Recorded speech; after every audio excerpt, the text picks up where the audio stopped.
Chapter 68 of A Book of Discovery. A Book of Discovery by M.B. Synge. Chapter 68 Through the Dark Continent.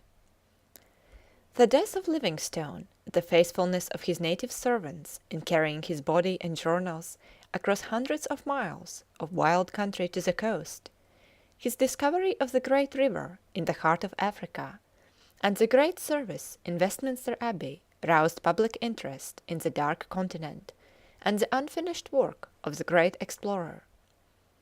Never had such an outburst of missionary zeal been known, never did the cause of geographical exploration receive such an impetus. The dramatic meeting between Livingstone and Stanley on the shores of Lake Tanganyika in 1871 had impressed the public in England and America, and an expedition was now planned by the proprietors of two great newspapers, the London Daily Telegraph and the New York Herald. Stanley was chosen to command it, and perhaps there is hardly a better known book of modern travels than Through the Dark Continent, in which he has related all his adventures and discoveries with regard to the Congo.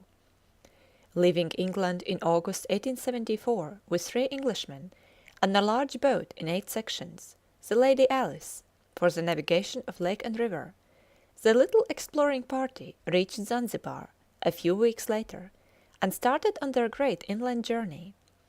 The way to Victoria Nyanza lay through what is now known as German East Africa. They reached Ugogo safely and turned to the northwest, entering an immense and silent bushfield where no food was obtainable. On the 8th day 5 people died of starvation, and the rest of the expedition was only saved by the purchase of some grain from a distant village. But 4 more died, and 28 miles under a hot sun prostrated one of the white men, who died a few days later. Thus they entered Ituru, a land of naked people, whose hills drained into marsh, whence issue the southernmost waters of the Nile. Here they were surrounded by angry savages on whom they had to fire, and from whose country they were glad to escape. On the 27th of February, 1875, after tramping for 103 days, they arrived at their destination. One of the white men, who was striding forward, suddenly waved his hat, and with a beaming face shouted out, "I have seen the lake, sir. It is grand." Here indeed was the Victoria Nyanza, which a dazzling sun transformed into silver, discovered by Speke 16 years before, and supposed to be the source of the Nile. The men struck up a song in triumph. "Sing, O friends, sing, the journey is ended. Sing aloud, O friends, sing to the great Nyanza. Sing all, sing loud, O friends, sing to the great sea. Give your last look to the lands behind, and then turn to the sea. Lift up your heads, O men, and gaze around. Try if you can to see its end. See it stretches moons away, this great, sweet, fresh-water sea." "I thought," says Stanley, "there could be no better way of settling, once and for ever, the vexed question than by circumnavigating the lake." So the Lady Alice was launched, and from the shores of Speke Gulf, as he named the southern end, the explorer set forth, leaving the 2 remaining Englishmen in charge of the camp. "The sky is gloomy," writes Stanley. "The rocks are bare and rugged, the land silent and lonely. The rowing of the people is that of men who think they are bound to certain death. Their hearts are full of misgivings, as slowly we move through the dull, dead waters." The waters were not dead for long. A gale rose up, and the lake became wild beyond description. The waves hissed as we tore along. The crew collapsed and crouched into the bottom of the boat, expecting the end of the wild venture. But the Lady Alice bounded forward like a wild courser, and we floated into a bay, still as a pond. So they coasted along the shores of the lake. Their guide told them it would take years to sail round their sea, that on the shores dwelt people with long tails, who preferred to feed on human beings rather than cattle or goats. But, undaunted, the explorer sailed on, across the Napoleon Channel, through which flowed the superfluous waters of the lake, rushing northward as the Victoria Nile. On the western side of the channel is Uganda, dominated by an emperor, who is supreme over about 3 millions of people. He soon heard of my presence on the lake and dispatched a flotilla to meet me. His mother had dreamed the night before that she had seen a boat sailing like a fish-eagle over the Nyanza. In the stern of the boat was a white man, gazing wistfully towards Uganda. On reaching the port, a crowd of soldiers, arrayed in crimson and black and snowy white, were drawn up to receive him. As we neared the beach, volleys of musketry burst out from the long lines. Numerous kettles and brass drums sounded a noisy welcome, flags and banners waved, and the people gave a great shout. Such was Stanley's welcome to Mtesa's wonderful kingdom of Uganda, described by Speke 16 years before. The 12 days spent at the court of this monarch impressed Stanley deeply. Specially was the king interested in Christianity, and the English explorer told the story of the creation and the birth of the Messiah to this intelligent pagan and his courtiers. 10 days after we left the genial court, I came upon the scene of the tragedy. We were coasting the eastern side of a large island, having been 36 hours without food, looking for a port where we could put in and purchase provisions.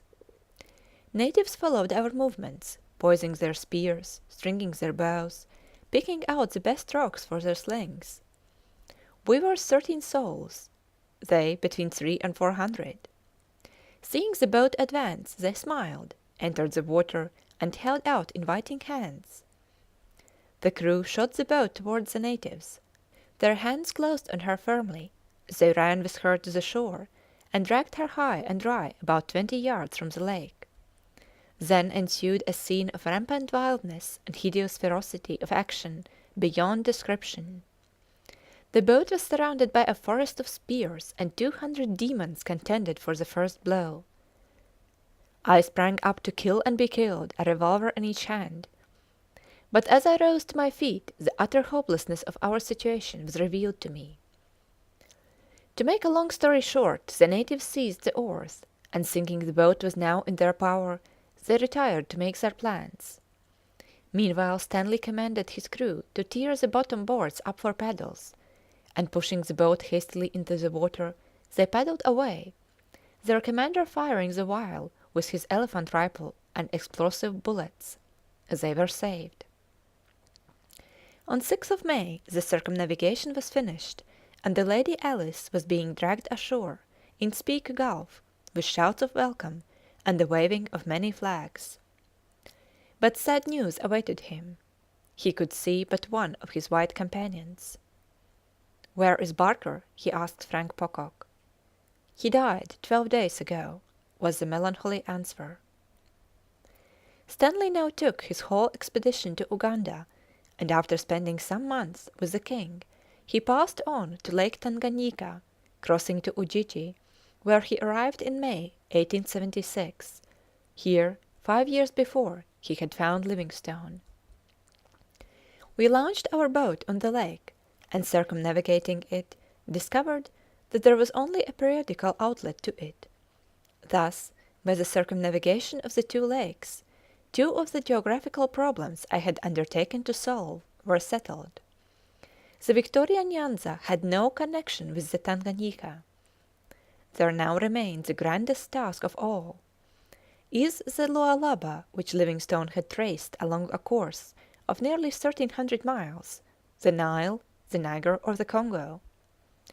I crossed Lake Tanganyika with my expedition, lifted once more my gallant boat on our shoulders, and after a march of nearly 220 miles, arrived at the superb river. Where I first sighted it, the Lualaba was 1,400 yards wide, pale grey in colour, winding slowly from south and by east. We hailed its appearance with shouts of joy, and rested on the spot to enjoy the view. I likened it to the Mississippi as it appears before the impetuous, full-volumed Missouri pours its rusty brown water into it. A secret rapture filled my soul as I gazed upon the majestic stream. The great mystery that for all these centuries nature had kept hidden away from the world of science was waiting to be solved. For 220 miles I had followed the sources of the Livingstone River to the confluence, and now before me lay the superb river itself. My task was to follow it to the ocean. Pressing on along the river, they reached the Arab city of Nyangwe, having accomplished 338 miles in 43 days. And now the famous Arab Tipu Tib comes on the scene, a chief with whom Stanley was to be closely connected hereafter. He was a tall, black-bearded man with an intelligent face and gleaming white teeth. He wore clothes of spotless white, his face was smart and new, his dagger resplendent with silver filigree. He had escorted Cameron across the river to the south, and he now confirmed Stanley in his idea that the greatest problem of African geography, the discovery of the course of the Congo, was still untouched. This was momentous and all-important news to the expedition. We had arrived at the critical point in our travels, remarked Stanley. What kind of a country it is to the north along the river? He asked. Monstrous bad, was the reply. There are large boa constrictors in the forest, suspended by their tails, waiting to gobble up travellers. You cannot travel without being covered by ants, and they sting like wasps. There are leopards in countless numbers. Gorillas hound the woods. The people are man-eaters. A party of 300 guns started for the forest, and only 60 returned. Stanley and his last remaining white companion, Frank Pocock, discussed the somewhat alarming situation together. Should they go on and face the dwarfs who shot with poisoned arrows, the cannibals who regarded the stranger as so much meat, the cataracts and rocks? Should they follow the great river which flowed northward for ever and knew no end? This great river which Livingstone first saw, and which broke his heart to turn away from, is a noble field, argued Stanley. After buying or building canoes and floating down the river day by day, either to the Nile or to some vast lake in the far north or to the Congo and the Atlantic Ocean. Let us follow the river, replied the white man. So, accompanied by Tipu Tib, with 140 guns and 70 spearmen, they started along the banks of the river, which Stanley now named the Livingstone River.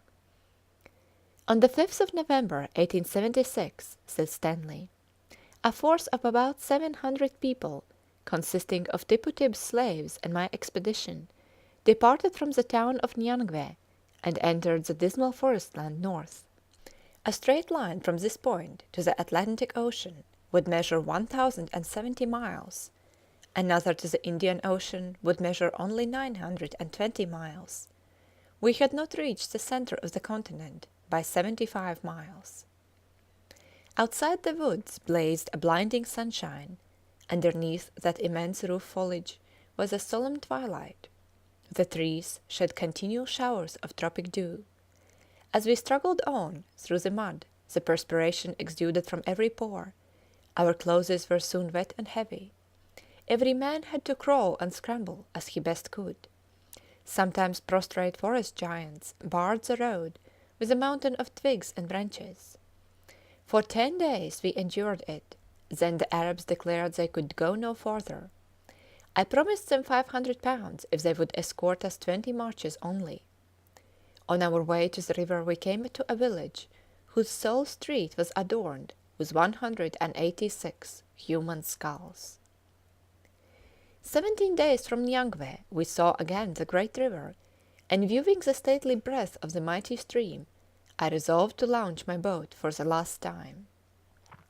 Placing 36 of the people in the boat, we floated down the river close to the bank along which the land party marched. Day after day passed on, and we found the natives increasing in wild rancor and unreasoning hate of strangers. At every curve and bend they telephoned along the river warning signals. Their huge wooden drums sounded the muster for fierce resistance, Reed arrows tipped with poison were shot at us from the jungle as we glided by. On the 18th of December our miseries culminated in the grand effort of the savages to annihilate us. The cannibals had manned the topmost branches of the trees above the village of Vinyanyara to shoot at us. A camp was hastily constructed by Stanley in defence, and for several days there was desperate fighting, at the end of which peace was made. But Tippu Tib and his escort refused to go a step farther to what they felt was certain destruction. Stanley alone was determined to proceed. He bought 33 native canoes, and leading with the Lady Alice, he set his face towards the unknown country. His men were all sobbing. They leaned forward, bowed with grief and heavy hearts at the prospect before them. Dense woods covered both banks and islands. Savages with gaily feathered heads and painted faces dashed out of the woods armed with shields and spears, shouting, "Meat, meat, ha, ha, we shall have plenty of meat." Armies of parrots screamed overhead as they flew across the river. Legions of monkeys and howling baboons alarmed the solitudes. Crocodiles haunted the sandy points. Hippopotami grunted at our approach. Elephants stood by the margin of the river. There was unceasing vibration from millions of insects throughout the livelong day. The sun shone large and warm. The river was calm and broad and brown. By January 1877 the expedition reached the first cataract of what is now known as the Stanley Falls. From this point for some 60 miles the great volume of the Livingstone River rushed through narrow and lofty banks in a series of rapids.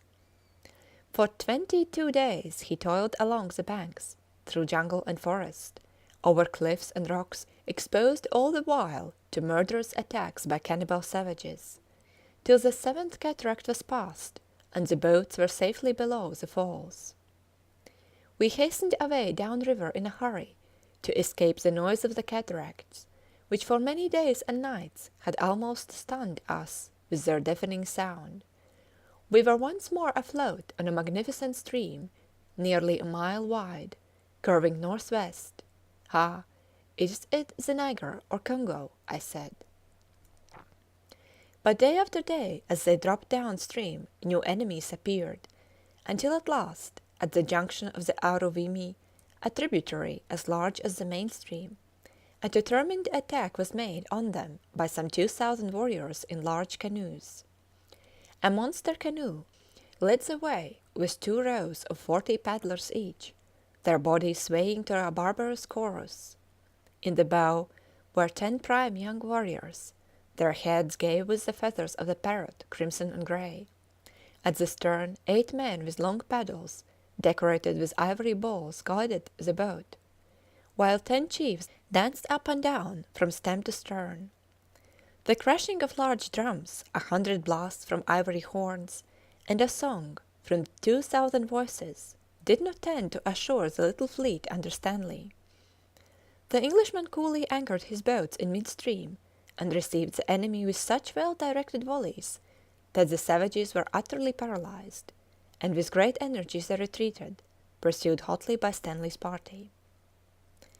Leaving them wandering and lamenting, I sought the mid-channel again, and wandered on with the current. In the voiceless depths of the watery wilderness we encountered neither treachery nor guile, and we floated down, down, hundreds of miles. The river curved westward, then southwestward, straight for the mouth of the Congo. It widened daily, the channels became numerous.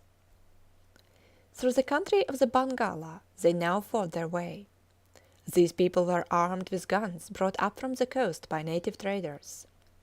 It was indeed an anxious moment when, with war drums beating, 63 beautiful but cruel canoes came skimming towards Stanley with some 300 guns to his 44. For nearly 5 hours the 2 fleets fought, until the victory rested with the American. This, remarked Stanley, was our 31st fight on the terrible river, and certainly the most determined conflict we had endured. They rowed on till the 11th of March. The river had grown narrower and steep. Wooden hills rose on either side above them. Suddenly the river expanded, and the voyagers entered a wide basin or pool over 30 square yards. Sandy islands rose in front of us like a sea beach, and on the right towered a long row of cliffs, white and glistening, like the cliffs of Dover. Why not call it Stanley Pool and those cliffs Dover Cliffs? Suggested Frank Pocock. And these names may be seen on our maps today. Passing out of the pool, the roar of a great cataract burst upon their ears. It was the first of a long series of falls and rapids, which continued for a distance of 155 miles. To this great stretch of cataracts and rapids, Stanley gave the name of the Livingstone Falls. At the fifth cataract, Stanley lost his favorite little native page, boy Kalulu. The canoe in which he was rowing shot suddenly over the rapids, and in the furious whirl of rushing waters, poor little Kalulu was drowned. He had been born a prince and given to Stanley on his first expedition into Africa.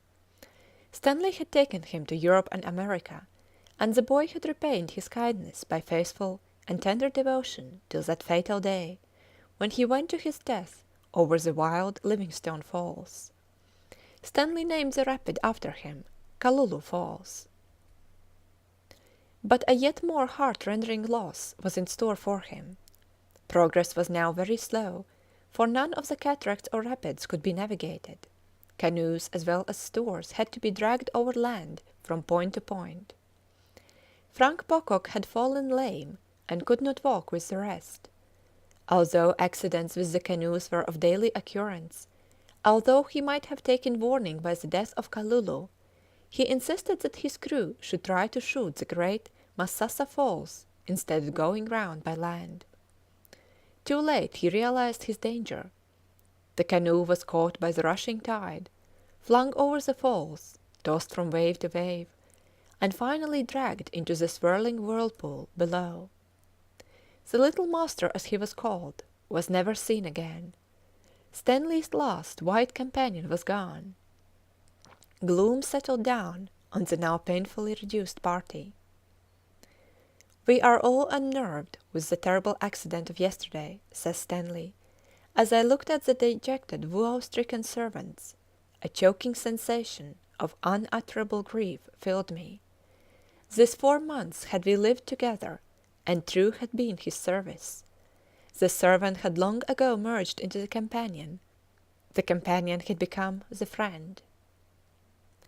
Still Stanley persevered in his desperate task, and in spite of danger from cataracts and danger from famine, on 31st of July he reached the Isangila Cataract. Thus far in 1816 2 explorers had made their way from the ocean, and Stanley knew now for certain that he was on the mighty Congo. He saw no reason to follow it farther, or to toil through the last 4 cataracts. I therefore announced to the gallant but wearied followers that we should abandon the river and strike overland for Boma, the nearest European settlement, some 60 miles across country. At sunset on 31st of July they carried the Lady Alice to the summit of some rocks above the Isangila Falls, and abandoned her to her fate. "Farewell, brave boat," cried Stanley. 7,000 miles up and down broad Africa thou hast accompanied me. For over 5,000 miles thou hast been my home. Lift her up tenderly, boys, so tenderly, and let her rest. Then, wayworn and feeble, half-starved, diseased, and suffering, the little caravan of 115 men, women, and children started on their overland march to the coast. Staggering, we arrived at Boma on 9th of August, 1877. A gathering of European merchants met me, and smiling a warm welcome, told me kindly that I had done right well. 3 days later I gazed upon the Atlantic Ocean, and saw the powerful river flowing into the bosom of that boundless, endless sea. But grateful as I felt to him who had enabled me to pierce the dark continent from east to west, my heart was charged with grief, and my eyes with tears at the thought of the many comrades and friends I had lost. The price paid had indeed been great. He had lost his 3 English companions, and 170 natives besides. But for years and years to come, in many a home at Zanzibar, whither Stanley now took his party by sea, the story of his great journey was told, and all the men were heroes, and the refrain of the natives was chanted again. Then sing, O friends, sing, the journey is ended. Sing aloud, O friends, sing to this great sea. Stanley had solved the problem of the Congo River at last. End of chapter 68.